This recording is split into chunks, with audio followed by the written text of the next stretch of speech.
Day 40, Honors Physics, Energy, Conservation of Energy, Problem 20.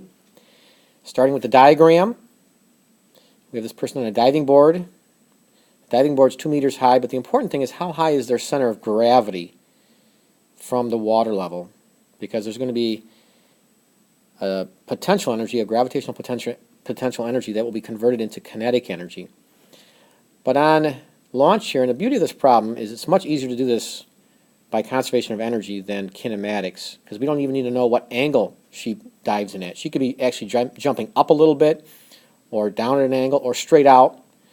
Either way, it's a projectile, but it doesn't even matter which angle she dives at, because all we got to look at is her total energy to start with, which is her GPE, as calculated, 1,500 joules, and her kinetic energy, because she takes a running start.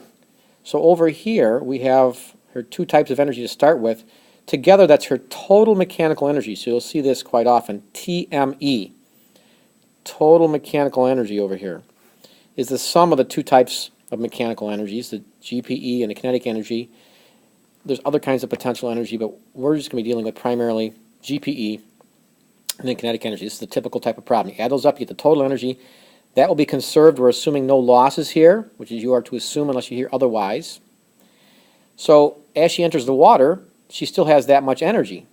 Well, now when she enters the water, she has lost the GPE relative to the water level, the 3 meters of height. So when she enters the water, as it says, assuming that her center of gravity is at water level as she enters the water, all of her energy is kinetic energy. In other words, all of the mechanical energy is straight up kinetic energy. So on the right-hand side over here, you put 1660 in for all the kinetic energy, and then you just set that equal to the kinetic energy equation, 1/2 mv squared. Solve for v. Her entry speed is 8.1 meters per second. This can be done with kinematics, but it's much more difficult. Try to use conservation of energy whenever possible.